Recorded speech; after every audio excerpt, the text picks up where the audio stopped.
ಬಂದು ನೋಡಿ.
ಹಿರಿಯರ ಸನ್ಮಾನ್ಯ BS ಪಾಟೀಲ್ ಇರಬಹುದು, ನಮ್ಮ ಪಕ್ಷದ ಅನೇಕ ಜನ ಹಿರಿಯರ ಸಮ್ಮುಖದಲ್ಲಿ ಕಾರ್ಯಕರ್ತರ ಪರವಾಗಿ ವಿನಂತಿಸಿಕೊಳ್ತೇನೆ.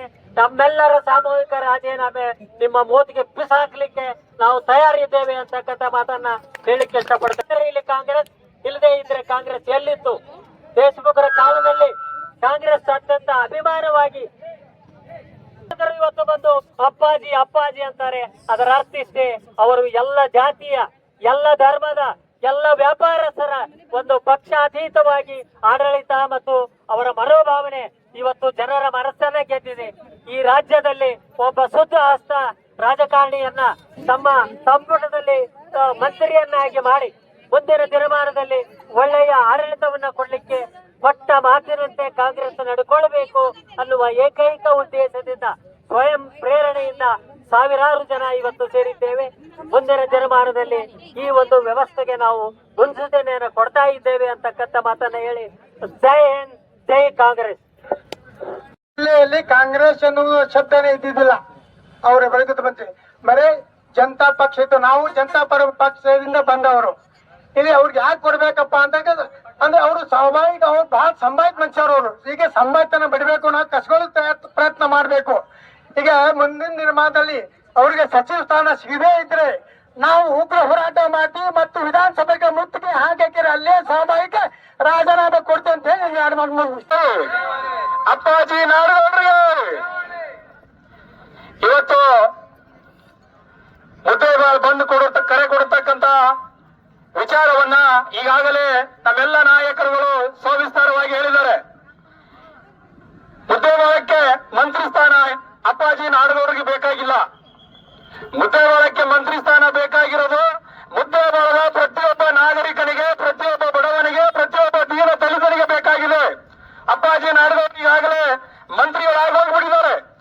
ಈ ಸಾರಿ ಮಂತ್ರಿ ಆದ್ರೂ ಕೂಡ ಅಧಿಕಾರ ಆದ್ಮೇಲೆ ಮಾಜಿ ಮಂತ್ರಿನೇ ಅವ್ರಿಗಾಗ್ಲೇ ಮಾಜಿ ಮಂತ್ರಿ ಅಂತಾರೆ. ಅವ್ರಿಗೆ ಯಾವುದೇ ಮಂತ್ರಿ ಆಶೆ ಇಲ್ಲ. ಅವರ ಅಧಿಕಾರ ವ್ಯಾಪ್ತಿಯಲ್ಲಿ ಅವ್ರು ಇಲ್ಲಿವರೆಗೂ ಆಡಳಿತ ನಡೆಸಿರ್ತಕ್ಕಂಥದ್ದನ್ನ ನೋಡಿದ್ರೆ ಅವರು ಕರ್ನಾಟಕ ರಾಜ್ಯದ ಒಬ್ಬ ದಕ್ಷ ಮುಖ್ಯಮಂತ್ರಿ ಆಗ್ಬೇಕಾದಂತ ಎಲ್ಲಾ ಹೋರಾಟಗಳು ಕೂಡ ಅಪ್ಪಾಜಿ ನಾಡಗೌಡರಿಗಿದ್ದಾವೆ. ಅದಕ್ಕಾಗಿ ಇವತ್ತಿನ ಈ ಮುದ್ದೇಬಾಳದಲ್ಲಿ ಅಪ್ಪಾಜಿ ನಾಡಗೌಡರಿಗೆ ಮಾತ್ರ ಕಾಂಗ್ರೆಸ್ ಇದ್ರೆ ಅಪ್ಪಾಜಿ ನಾಡಗೌಡರು ಅಲ್ಲ ಅಂತಕ್ಕಂಥದ್ದನ್ನ ಇವತ್ತಿನ ಹೈಕಮಾಂಡ್ ಅರ್ಥ ಮಾಡ್ಕೋಬೇಕು. ಇಲ್ಲಿ ಸೇರಿರ್ತಕ್ಕಂಥ ಜನರನ್ನ ನೋಡ್ಬೇಕು. ನಮ್ಮ ಪಕ್ಷದ ಅಧ್ಯಕ್ಷರಾಗಿರ್ತಕ್ಕಂಥ ಗುರಣ್ಣವರು ಒಂದೇ ಒಂದು ಪತ್ರಗಳಿಗೆ ಮಂತ್ರಿಗೋಸ್ಕರ ಮುದ್ದೇಬಾಳನ್ನ ಸಂಪೂರ್ಣವಾಗಿ ಬಂಧನ ಮಾಡಬೇಕು ಅಂತೇಳಿ, ಅದಕ್ಕಾಗಿ ತಾವೆಲ್ಲ ಇಲ್ಲಿ ಮಾಧ್ಯಮದ ಸ್ನೇಹಿತರೆಲ್ಲ ಇದ್ದೀರಿ. ಇಲ್ಲಿ ನಾವು ಯಾವುದೇ ಬಲವಂತ ಮಾಡಿಲ್ಲ, ಯಾರಿಗೂ ಕೂಡ ಬಂದ್ ಮಾಡಂತೇಳಿ ಅಂಗಡಿ ಹೋಗಿ ಹೇಳಿಲ್ಲ. ಸ್ವ ಇಚ್ಛೆಯಿಂದ ಇಡೀ ಮುದ್ದೇಬಾಳ ಮತಕ್ಷೇತ್ರದ ಜನ ಪಕ್ಷಾತೀತ, ಜಾತ್ಯತೀತ, ಧರ್ಮಾತೀತವಾಗಿ ಅಪ್ಪಾಜಿ ನಾಡಗೌಡರ ಪರವಾಗಿ ನಿಂತಿದ್ದಾರೆ ಅಂತಕ್ಕಂಥದ್ದನ್ನ ಹೈಕಮಾಂಡ್ ಇವತ್ತು ಅರ್ಥ ಮಾಡ್ಕೊಂಡು